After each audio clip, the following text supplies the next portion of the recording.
le dit, le professeur Bati Kobo, c'est un homme qui est toujours aux côtés du peuple.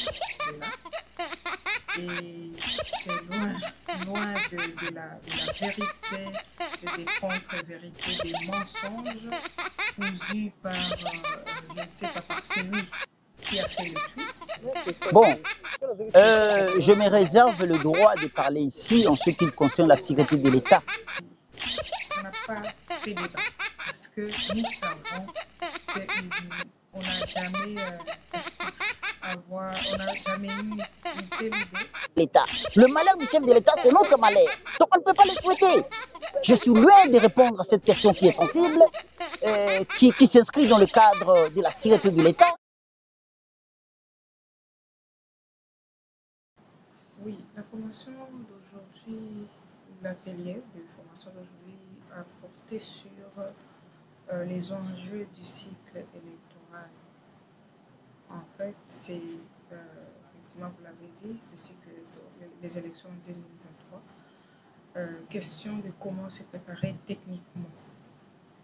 Vous savez, le processus électoral, c'est un processus qui ne commence pas à la veille des élections ou pendant les élections. Il commence bien avant et doit se préparer parce qu'il y a des différentes phases et étapes qui sont essentielles. Et lorsque vous les avez ratées en tant que parti politique, vous ratez déjà les élections, vous perdez déjà des sièges. Et donc, parce que la CENI, la Commission électorale nationale indépendante, a présenté sa feuille de route, nous, en tant que parti politique, il est de notre devoir d'informer nos cadres, nos potentiels candidats sur les grandes phases, les étapes clés de cette feuille de route pour qu'ils puissent bien se préparer pour affronter les échéances électorales prochaines. Mais comment vous faites pour désigner les candidats aux différentes élections, notamment la législative et consorts, procéder par les primaires dans les partis où chacun fait son choix? Aujourd'hui, il n'en était pas question. Donc, cette question n'était pas abordée par notre agenda. Mais ceux qui sont présents, ceux qui participent, ce sont les potentiels candidats. Ce sont les cadres du parti au niveau des fédérations de Kinshasa. Dans chaque fédération, il y a les secrétaires exécutifs qui ont en charge les questions électorales et les questions juridiques. Parce que, comme vous le savez, l'Alliance des forces démocratiques du Congo, c'est une grande force politique, très bien organisée à tous les niveaux. Et nous sommes implantés sur toute l'étendue du territoire national. La preuve, c'est par les résultats des élections de 2018 où nous avions eu des élus dans toutes les provinces de la République démocratique du Congo, excepté deux où il y a eu des petits soucis. Sinon, nous sommes la première force en termes d'élus locaux, de députés provinciaux, et deuxième en termes de députés nationaux. Et donc, ce n'est pas c'est le résultat de la préparation à différentes phases, au niveau de toutes les phases du processus électoral, en maîtrisant les questions essentielles à chaque étape et à chaque phase. Et c'est comme ça que nous commençons d'abord à informer les potentiels candidats et ceux-là qui vont s'occuper des sélections des candidatures, de traitement même, parce qu'il faut traiter une candidature, il faut préparer les préparer comment on constitue un dossier des candidatures. Tout cela, ce sont des choses qui ne se réalisent pas à la veille des élections. Ce sont des choses qui se préparent pour être bien faites, pour espérer aux résultats efficaces. Oui, madame, il y a une semaine passée, le président de la CENI venait de sortir la feuille des routes pour 2023. Mais selon lui, il n'y a pas d'argent pour organiser les élections jusque-là. N'avez-vous pas peur pour qu'il n'y ait pas un quelconque glissement de cela? Non, nous, c'est une question effectivement préoccupante parce que il en va de moyens financiers et matériels importants pour organiser les élections. Mais je ne vois pas en cela une raison d'avoir peur. Il a dit, c'est pour dire attention à ceux-là qui doivent mettre à la disposition de la CENI les fonds, je parle du gouvernement de la République qui doit tout faire pour mettre les moyens financiers qu'il faut pour organiser ces élections-là. Et donc, c'est comme ça que je vois cela. Je ne vois pas en cela une crainte ou non, c'est juste pour leur dire non, attention, il faut disponibiliser les fonds, sinon nous aurons des difficultés. C'est vrai que pour tout processus, il y a des contraintes, des risques, et ils seront abordés, ils seront analysés, mais je n'ai aucun doute que nous aurons les élections. Donc, si ces contraintes ne permettent pas à ce que les élections aient lieu peut-être à cette date-là, mais nous les aurons. Et il faut se préparer.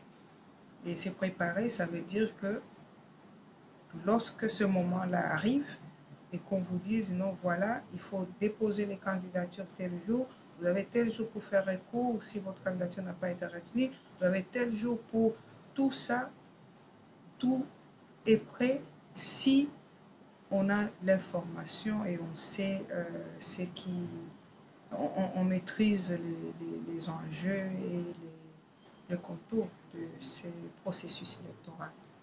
Une question, madame, par rapport à l'actualité qui concerne aussi votre autorité morale. Il y a eu dernièrement un prétendu coup d'État du chef de l'État. Selon les rumeurs, certains disent que le président du Sénat, M. Bahati Lukwebo, serait impliqué parce que la réunion soi-disant préparative pour cela s'était faite dans son hôtel. Qu'en dites-vous? Ah, déjà, c'est vous qui me l'apprenez. Donc, je n'ai jamais eu cette information telle que vous me la présentez. J'ai vu un tweet attribué à une presse et cette presse a démenti cela. Et c'est loin de la vérité, c'est des contre-vérités, des mensonges cousus par, je ne sais pas, par celui qui a fait le tweet. Et ce n'est qu'à son niveau qui a fait les faux tweets là. Et donc, ça n'a rien à voir. Et pour nous, on est si... Ça n'a pas fait débat. Parce que nous savons qu'on n'a jamais, on n'a jamais eu une telle idée. Le président Modeste Bahati Lukwebo, pour ceux qui ne le connaissent pas ou pour les peu que je connaisse de lui, c'est un homme qui ne fonctionne pas comme cela. Il est arrivé à la tête du Sénat parce que Dieu l'a voulu, c'est ce que nous savons, et il a toujours dit. Vous savez, vous connaissez l'histoire, ce qui s'est passé au moment du divorce avec le FCC. Et pour lui, il avait déjà oublié. Il avait déjà oublié et il s'est concentré sur autre chose. C'est arrivé que l'Union sacrée soit créée et que le chef de l'État, son Excellence Félix Antoine Tshisekedi, le sollicite pour le rejoindre, lui tendre la main. Il a répondu favorablement à cet appel et c'est comme ça qu'il s'est retrouvé à la tête du Sénat, de la Chambre haute du Parlement.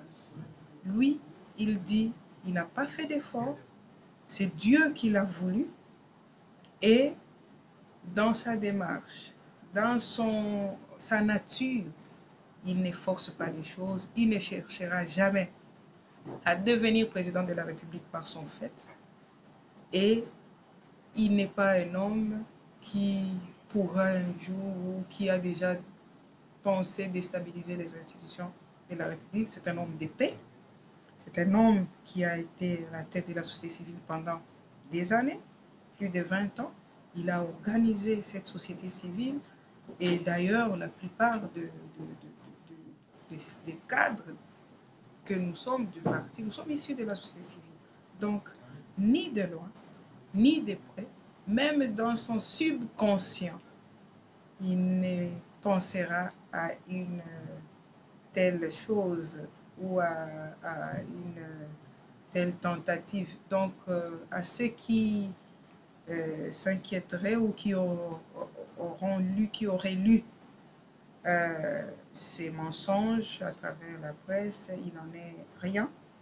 Et le président de la République, son Excellence le chef de l'État, sait qu'il y a des personnalités dans ce pays sur lesquelles il peut compter pour relever le défi, pour un État véritablement de droit, pour renverser le paradoxe de ce pays pauvre, de ce pays riche, avec des potentialités énormes, des potentiels énormes, avec une des populations la plus pauvre. Et donc, le président du Sénat, le professeur Modeste Bahati-Lukwebo, c'est l'un des hommes sur qui le président de la République peut compter si il ne compte pas sur lui, parce que c'est le cas, il compte sur lui. Et nous le savons, et nous sommes déjà préparés pour sa réélection aux échéances prochaines.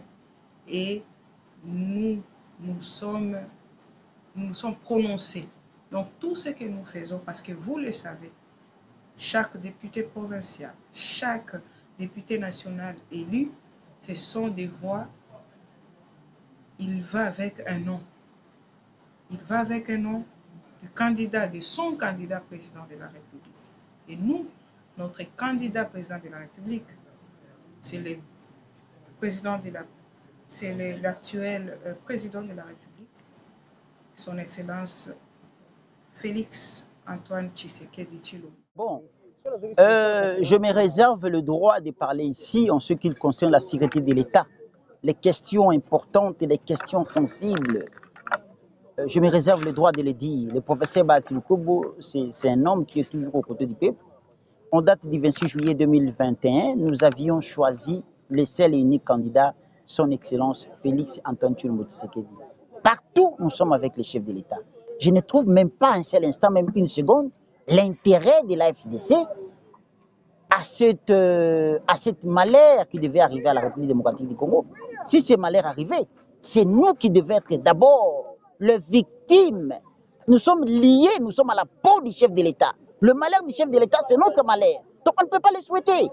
Je suis loin de répondre à cette question qui est sensible, qui s'inscrit dans le cadre de la sécurité de l'État, mais je m'inscris dans le cadre d'informer à la population que nous sommes collés au pot du chef de l'État, nous sommes avec lui, nous allons l'accompagner jusqu'au bout. Nous avons qu'un seul et unique candidat, le président de la République, son Excellence Félix Antoine Tshisekedi, ou rien. Donc, c'est une question qui n'a pas de fondement pour que je vous donne des réponses. Voilà. Merci.